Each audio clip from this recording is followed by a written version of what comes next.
Hello दोस्तों। आज की जो वीडियो है ये बहुत ही ज़्यादा स्पेशल है। इसमें मैंने क्लास 6 की ज्योग्राफी का फर्स्ट चैप्टर जो है सौरमंडल में पृथ्वी, उसके जो इम्पोर्टेंट क्वेश्चन जिस तरीके के एनसीईआरटी में बनते हैं, जो सी टेट, एच टेट या DSSS में या किसी भी कॉम्पिटिटिव एग्जाम में पूछे जाते हैं, वो क्वेश्चन पुट अप करने की मैंने कोशिश की है।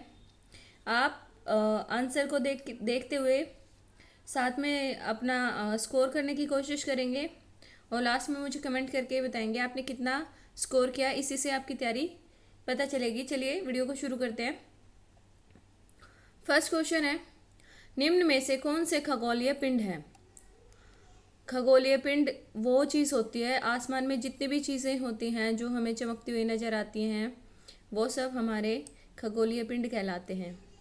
तो सूर्य, चंद्रमा, पृथ्वी, उल्कापिंड, ये सभी हमें आसमान में चमकते हुए नज़र आते हैं। अब आप कहोगे कि नहीं, पृथ्वी तो आसमान से देखने पर नीली नज़र आती है। नहीं, पृथ्वी आसमान से देखने पर नीली नज़र नहीं आती है। अगर आप पृथ्वी को देखिए, पृथ्वी जो है उसका एक पार्ट हमेशा सन के सामने रहता है, एक पार्ट हमेशा सन के बैक में रहता है। तो अगर आप आसमान से जाकर पृथ्वी का वो पार्ट देखेंगे जो सन के सामने है, वो आपको नीला नज़र आएगा। लेकिन आप पृथ्वी का वो वाला पार्ट देखेंगे जो पृथ्वी के हमेशा बैक में रहता है, तो वह ऐसे ही चमकता हुआ नजर आएगा जैसे चांद चमकता हुआ नजर आता है। ठीक है, तो इसका आंसर होगा उपरोक्त सभी, ये इसका आंसर होगा। नेक्स्ट क्वेश्चन है, किन खगोलीय पिंडों को तारा कहते हैं?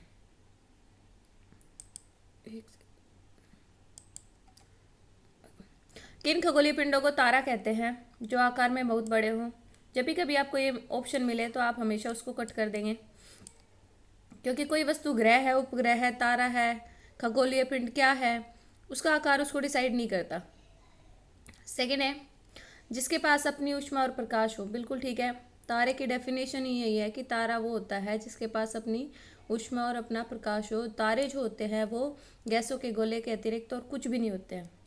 नेक्स्ट है, जिसके पास अपनी ऊष्मा या प्रकाश नहीं होता, ऐसे तो ग्रह होते हैं जो अपने अक्ष में घूमते हुए दूसरे पिंडों की परिक्रमा करते हैं। जो दूसरे पिंडों की परिक्रमा करते हैं वो या तो ग्रह हो सकते हैं या उपग्रह हो सकते हैं। तारों का हमेशा एक फिक्स जगह होती है, तारे कभी भी किसी चीज की परिक्रमा नहीं करते हैं। तो इसका राइट आंसर क्या होगा? बी। नेक्स्ट क्वेश्चन देखते हैं, तारों के विभिन्न समूहों के द्वारा बनाई गई विविध आकृतियां क्या कहलाती हैं? आकाशगंगा नहीं, सौरमंडल, एंड्रोमेडा, नक्षत्र मंडल। आपने आंसर सोच लिया तो ठीक है, इसका आंसर है नक्षत्र मंडल।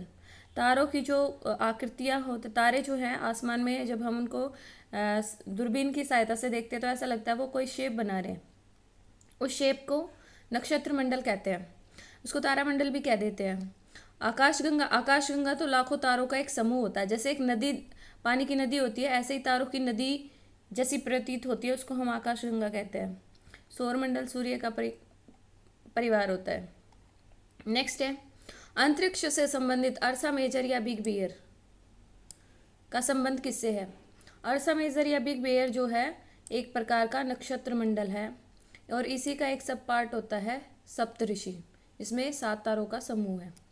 नेक्स्ट क्वेश्चन है, किन खगोलीय पिंडों को ग्रह कहा जाता है? ग्रह क्या होते हैं? जो आकार में बहुत बड़े हो, मैंने पहले बताया, ये तो मैटर ही नहीं करता कि कोई चीज़ बड़ी है या छोटी है। जिनके पास अपनी ऊष्मा या प्रकाश होता है वो तो तारे होते हैं। जिनके पास अपनी ऊष्मा या प्रकाश नहीं होता, बिल्कुल this is the right answer, जिनका अपना गुरुत्वाकर्षण बल होता है। अब ये चीज़ भी मैटर नहीं करती है। जो आकार में साइज और गुरुत्वाकर्षण बल, ये चीज़ आसमान में जितने भी उल्कापिंड है सभी का होता है। ये चीज़ कभी भी मैटर नहीं करती। किसी चीज़ को डिफाइन करने में इन 2 चीज़ों को कभी नहीं देखा जाता। नेक्स्ट क्वेश्चन देखते हैं, निम्नलिखित कथनों पर विचार कीजिए। आजकल के एग्जाम में इस तरह के क्वेश्चन बहुत पूछे जाते हैं, कारण, उसका परिणाम, उसकी व्याख्या। ठीक है, तो फर्स्ट है, पृथ्वी एक ग्रह है। बिल्कुल जी, पृथ्वी एक ग्रह है।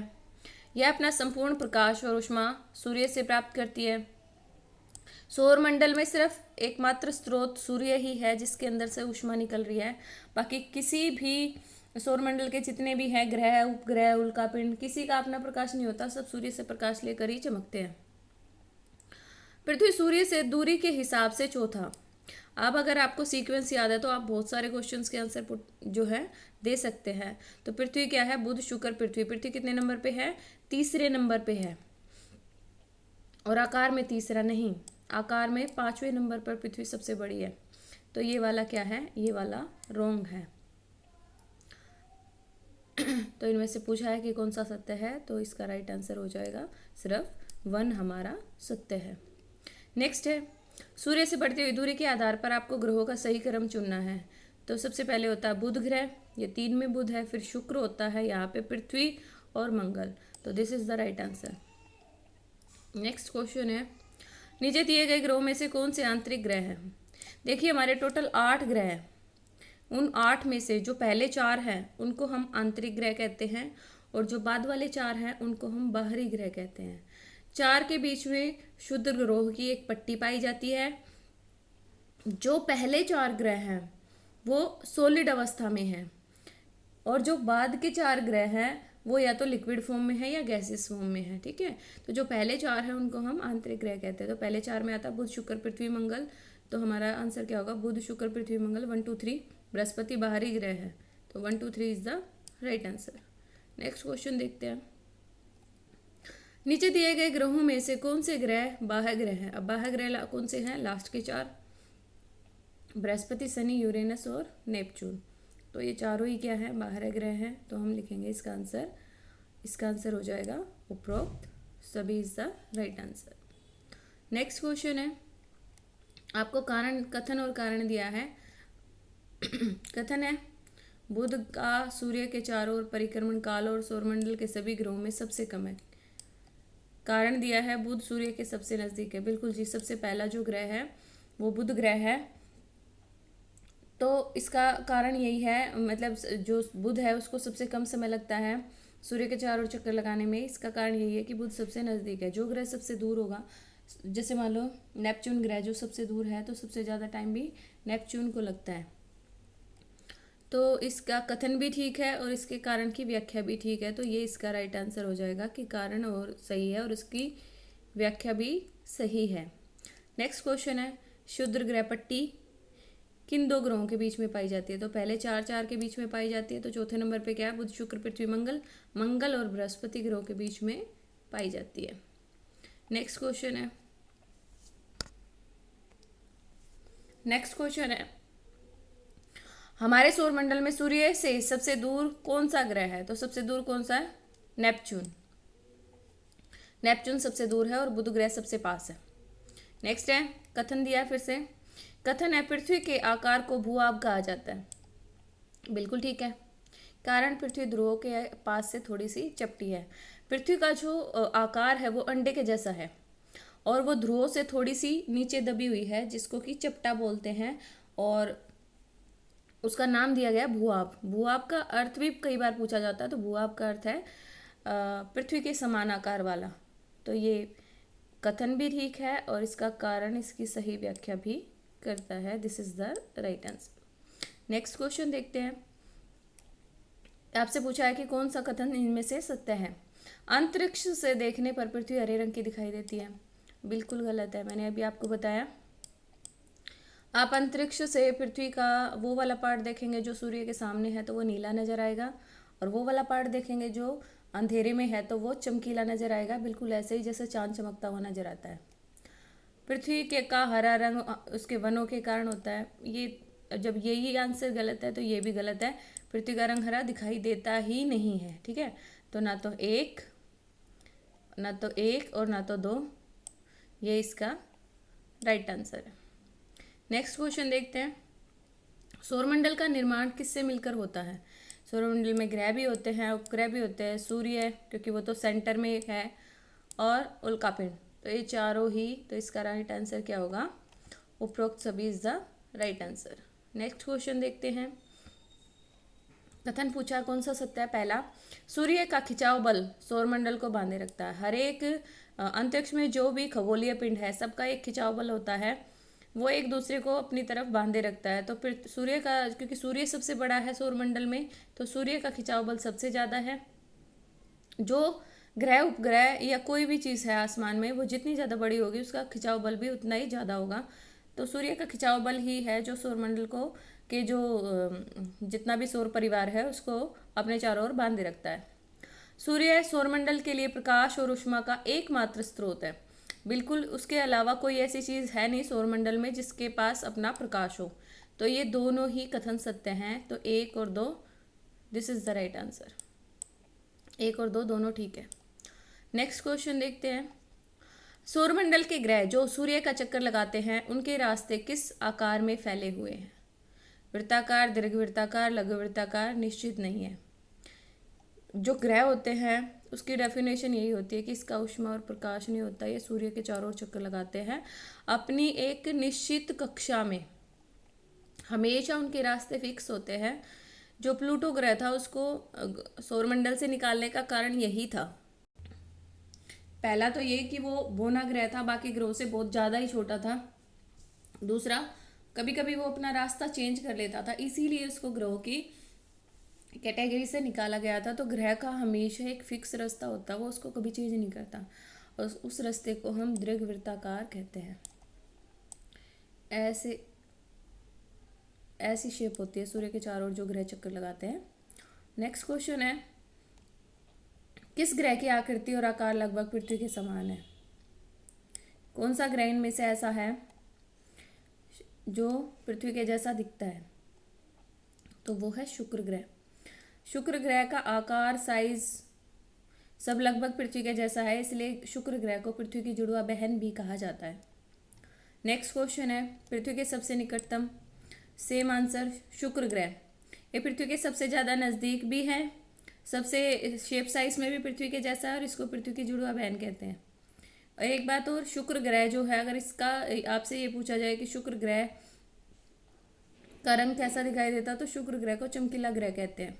नेक्स्ट क्वेश्चन है, हमारे सौरमंडल का सबसे बड़ा और सबसे छोटा ग्रह। सबसे बड़ा ग्रह बृहस्पति है और सबसे छोटा ग्रह बुध है। नेक्स्ट क्वेश्चन है, कौन से वे 2 ग्रह हैं जिनका सौरमंडल के अन्य ग्रहों की तुलना में परिक्रमण विपरीत दिशा में है? ये थोड़ा इंपॉर्टेंट क्वेश्चन है। सभी ग्रह जो है पश्चिम से पूर्व की दिशा की ओर घूमते हैं। तभी जैसे हम पृथ्वी पर रहते हैं, पृथ्वी पश्चिम से पूर्व की दिशा की ओर घूमती है, और हमें सूर्य पूर्व से पश्चिम की ओर घूमता हुआ नजर आता है। लेकिन 2 ग्रह सिर्फ ऐसे हैं जो पूर्व से पश्चिम की ओर घूमते हैं, और वो कौन से हैं? वो है शुक्र ग्रह और यूरेनस ग्रह। और ये इंपॉर्टेंट क्वेश्चन है, आप कभी भी इसको याद कैसे रखेंगे? आपको हमेशा कंफ्यूजन हो सकता है कि कौन से 2 ग्रह थे। फर्स्ट सेकंड, आगे से सेकंड वाला और पीछे से लास्ट सेकंड, शुक्र ग्रह और यूरेनस ग्रह, ये 2 ग्रह ऐसे हैं जो पूर्व से पश्चिम की ओर घूमते हैं। नेक्स्ट क्वेश्चन देखते हैं, हमारे सौरमंडल में किन ग्रहों के पास एक भी चंद्रमा नहीं है? जो स्टार्टिंग के हमारे 2 ग्रह हैं, बुध और शुक्र ग्रह, यानी कि 1 और 3,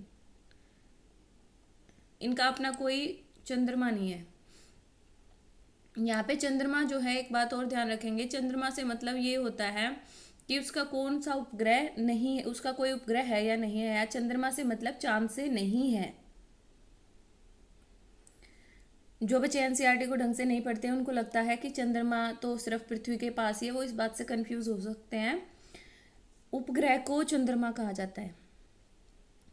तो बुध और शुक्र ऐसे ग्रह हैं जिनके पास अपना चंद्रमा नहीं है, फिर पृथ्वी उसके पास एक है, फिर बाकी के जो ग्रह हैं उनके ऐसे बढ़ जाएंगे आगे। नेक्स्ट है, सबसे अधिक चंद्रमा किसके पास है?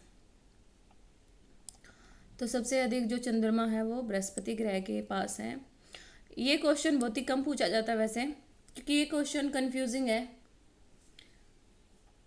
एनसीईआरटी की जो नई बुक्स है उनमें भी कभी इनका डाटा अपडेट करके नहीं दिया जाता, हमेशा उस वाली सौरमंडल वाली फोटो को ऐसे ही लगाया जाता है। जबकि ये जो उपग्रहों की संख्या है वहाँ पे, उसको कभी भी एनसीईआरटी से ना पढ़ें, क्योंकि ये संख्या चेंज हो चुकी है, नए नए उपग्रहों की खोज होती रहती है। नेक्स्ट क्वेश्चन है, इनमें से कौन सा कथन सत्य है? उपग्रह अपने ग्रहों की परिक्रमा करते हैं, बिल्कुल करते हैं।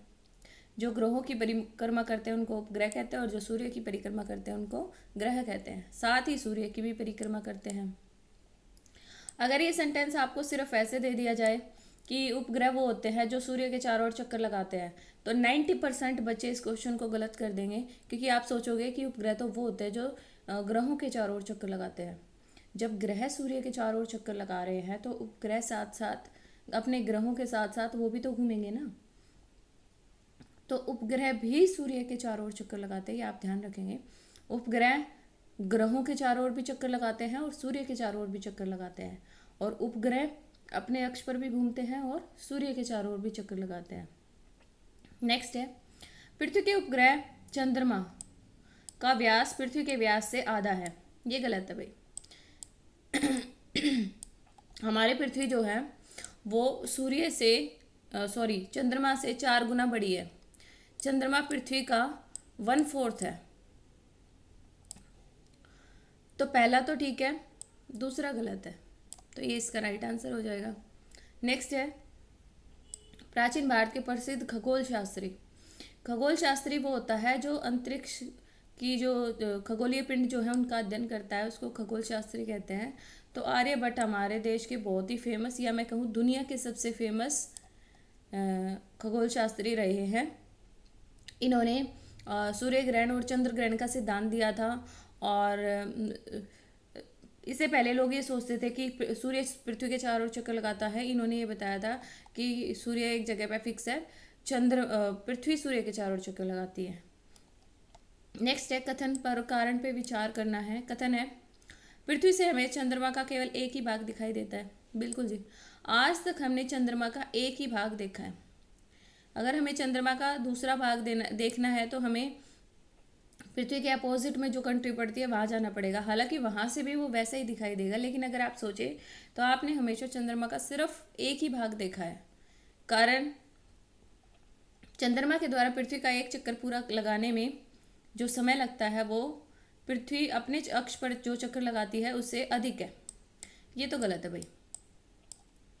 तो इसका कथन तो ठीक है, लेकिन इसका जो कारण बताया है ये गलत है। कथन सही है लेकिन इसका कारण गलत है, ये आंसर हो जाएगा। इसका कारण ये होगा कि जितने टाइम में चंद्रमा अपने चारों ओर चक्कर लगाता है और जितने टाइम में सूर्य के चारों ओर पृथ्वी के चारों ओर चक्कर लगाता है वो दोनों टाइम सेम है। 27.5 होता है। 27 दिन से थोड़ा सा समय अधिक होता है, जो कि हम 28 मान लेते हैं कि 14 दिन में अमावस्या और 14 दिन की पूर्णिमा। इतने ही टाइम में चंद्रमा अपने अक्ष के चारों ओर भी घूमता है, इसलिए हमने आज तक हमेशा उसके एक ही पार्ट को देखा है। नेक्स्ट है, कथन है आगे। नेक्स्ट भी कथन है, इस पे विचार करना है। सूर्य के चारों ओर चक्कर लगाने वाले पत्थर के छोटे छोटे टुकड़ों को उल्कापिंड कहते हैं। ठीक है, सौरमंडल की जितनी भी चीज़ें हैं सब सूर्य के चारों ओर चक्कर लगाते हैं, बस ये ध्यान रखना। सौरमंडल की जितनी भी चीज़ें हैं, सारे खगोलीय पिंड जो सौरमंडल के अंदर है सब सूर्य के चारों ओर चक्कर लगाते हैं। कंफ्यूज नहीं होना इस चीज़ को लेके। खुले आकाश में फैली एक छोर से दूसरी छोर तक चौड़ी सफ़ेद पट्टी जो कि लाखों तारों का समूह है, उसे हम आकाश गंगा कहते हैं। ये भी ठीक है। आकाश गंगा लाखों करोड़ों तारों का समूह है, तो इसका आंसर क्या होगा? इसका आंसर ये कट गया शायद, 1 2 दोनों ही है। ये भी ठीक है, 1 और 2 दोनों इसके आंसर हैं। अब आप मुझे एक क्वेश्चन मैं आपके लिए दे रही हूँ, कमेंट बॉक्स में मुझे कमेंट करके बताएंगे कि पृथ्वी जो है इसको अपने चारों ओर घूमने में और सूर्य के चारों ओर परिक्रमा करने में एग्जैक्ट कितना टाइम लगता है। मोटा मोटा नहीं बताएंगे कि 24 घंटे और 365 दिन लगते हैं, नहीं, एग्जैक्ट टाइम आपको बताना है। और चंद्रमा पृथ्वी के चारों ओर घूमने में कितना समय लेता है ये आप मुझे कमेंट करके बताएंगे। और अगर वीडियो अच्छी लगी तो वीडियो को लाइक करें, चैनल को सब्सक्राइब करें ताकि मुझे मोटिवेशन मिल सके और मैं इसी तरह की वीडियो आपके लिए लेकर आती रहूं। और अगर आप मुझे कमेंट करके ये बताएंगे कि आपको सीटेट के क्वेश्चन पेपर पर भी वीडियो चाहिए, तो मेरे पास सभी ईयर्स के सीटेट के क्वेश्चंस पेपर हैं, मैं आपके लिए उन पर भी वीडियो बना दूंगी। Okay, thank you.